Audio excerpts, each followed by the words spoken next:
Good morning, children. Today we are going to see about Nelson Mandela's long walk to freedom. In last class, part 1, we have seen about who was Nelson Mandela, where was he born, what was the struggle he was facing, and why he formed an united single South Africa. So today we are going to see about his freedom struggle, or the things that has happened after the inaugural ceremony.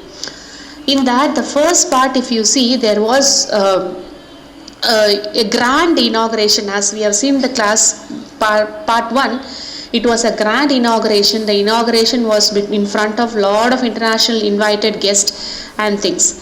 So here in this class, after the inauguration session, we are going to see about what all happened there, who all he is recalling, and what all the struggles that made him to go for this freedom.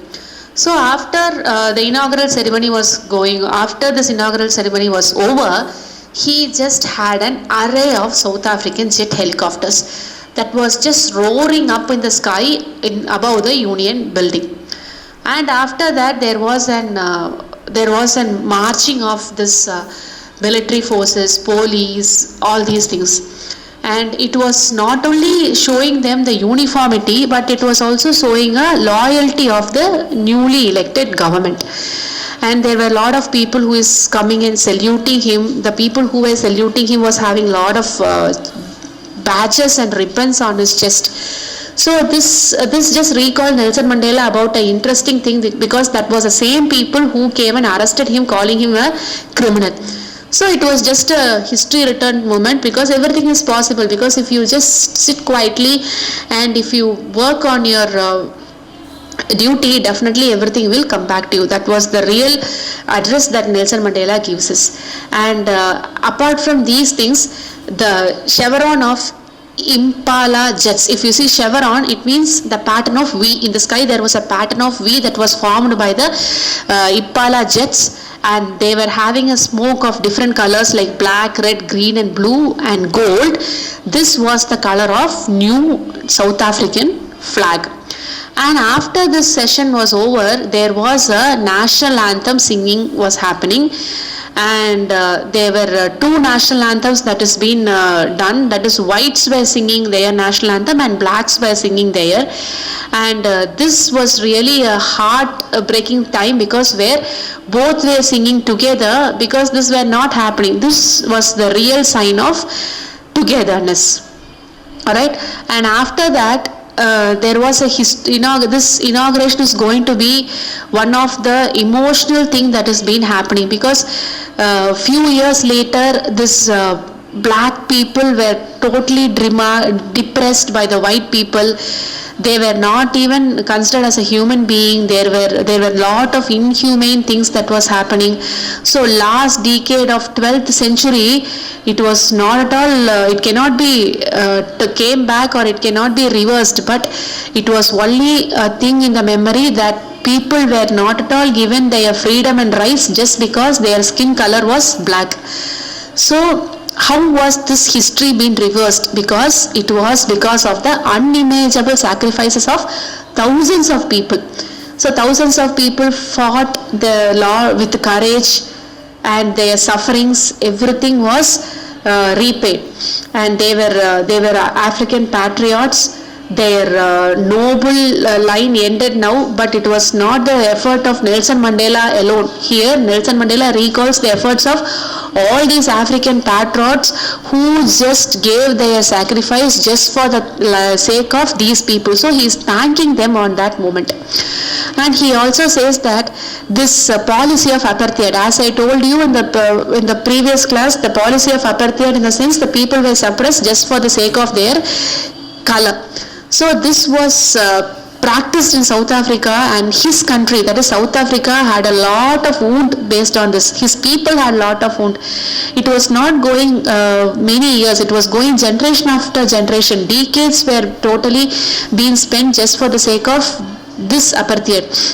What was the result of this? Because people were brutally made slaves, they were treated inhumane, and this system of inhumane treating and oppression made so many leaders to come out. Some of them were only Oliver, Walter, Chief, Yusuf, Bram, Robert. If you see, these things all will be there in your textbook, you can refer for it.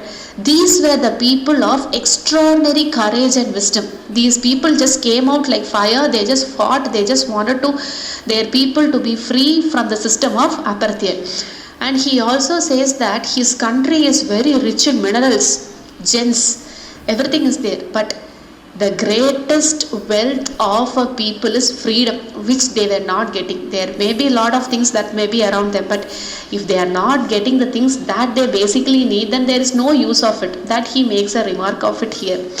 And he also says that there were a lot of comrades who was teaching him the meaning of courage. He has seen women risking their lives. He has seen men who was standing steady against all the attacks and tortures. They were all apart from the imagination of a normal man. The only thing that taught him was, after seeing all these struggles, everything, the only thing he has learnt is a brave man is one who is not feeling afraid of anything. He should beat his fear, then definitely you will be called as brave. This one lesson he has learnt out of seeing all this struggle. Another thing he is saying that one should not hate others just for the sake of his skin color, his background, his religion. Everybody are having a pure human heart. As I have, you may also have a human heart. So everybody has got their own human heart. So you have to push your limit, you have to go for it, you have to naturally respect the humanity so that you can keep things going smoothly. If not, definitely there will be a lot of problems. And he also says that if man's goodness is a flame that can be hidden but never be extinguished. So he also says man's goodness should be there, and that should be there in his mind. It should be hidden. It should be there as a flame, like a lamp's flame. It should be there. You should not put down the goodness just for the sake of hating others, just for the sake of showing others that you are superior. He says that.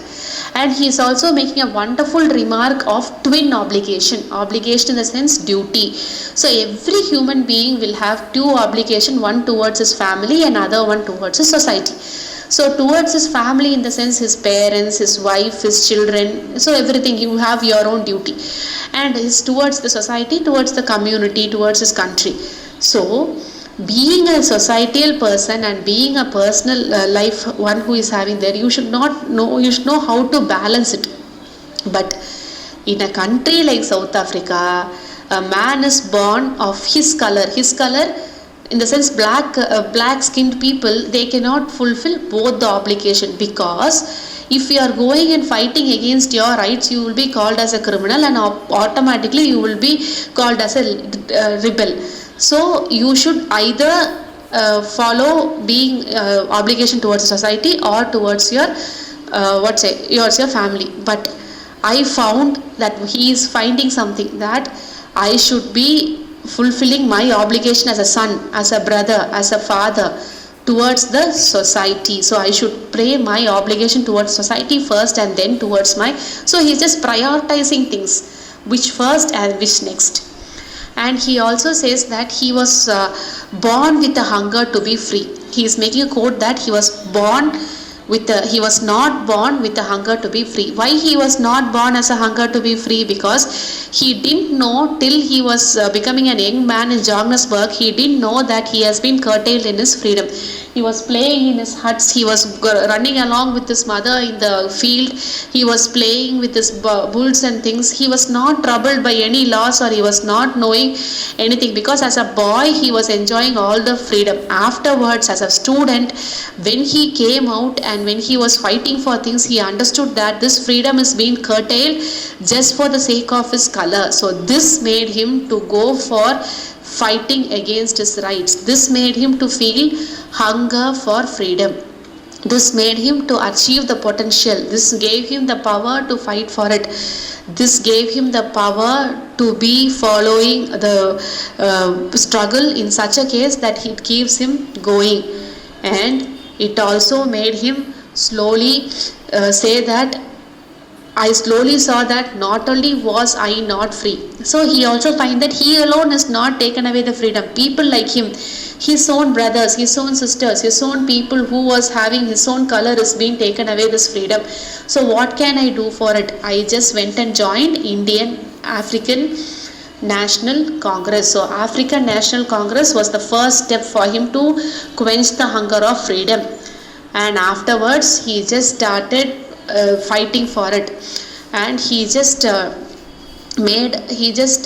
been called as a law abiding attorney to become a criminal. So slowly from there he is just been, as I told you, he is just been curtailed everything. So he just being reduced, he is been reducing things. What is being reduced? Is being reduced as a law attorney, one who is following the laws, and he is slowly being called as a criminal. But he just without being there in the home, he just left everything. He went out like a monk, and he was fighting against the people, and he was fighting against the people who was oppressing them, and he was truly fighting for the sake of his own law, his own laws, and he was forming a chain. His freedom became indivisible, and he just following chain with the people who was ready to fight for it, and he was ready to do it also. And he at last he just struggled. It was a struggle of long 20 years, and he is just making a note, that is, two types of people is there. One is the oppressor, and other one is the oppressed. Oppressor in the sense one who is taking away the freedom, and oppressed one who is being totally taken away the freedom from. So here he says that a man's freedom, whoever is taking away, both are equally punishable. How both equally punishable? Because I am giving him the right to take away my freedom. That is how I had been punished. So this is the prejudice, a strong dislike that both should be equally given away the rights to. So it is been the way of robbing away our humanity. The oppressor and the oppressed are alike robbed of their humanity. This is being told. That's all, children. If you see in this session, we have seen the important note that is being given by Nelson Mandela. A short recap of what we have seen. After the inauguration ceremony has been done in Sandstone Union Building, there was a huge array of jet airlines which was flying high. There was a colorful smoke of different colors which formed the South African flag. After that, they had a lot of salutes by the military and other people. And he also says that it was not a day of single man's struggle. It was a joint hands of lot of people who fight against him. And he also says that it is an emotional day where he sees black and white standing together and singing their own national anthem. He is also saying that he was not born with the hunger of freedom. It was the curtailing freedom of an young man in Johannesburg which made him to join the African National Congress and fight for it. And he also says that the oppressor and the oppressed are equally considered to be inhumane. And he also says that as a human being, we should have that power to have following the twin obligation, one towards the family and other towards the society. The only thing that matters is we have to prioritize which first and which next. So that's all. As Nelson Mandela has quoted before, nothing is impossible until it is done. So let's make everything possible. What does the mind say? Just work for it and make everything possible. Thank you, children. Have a good day.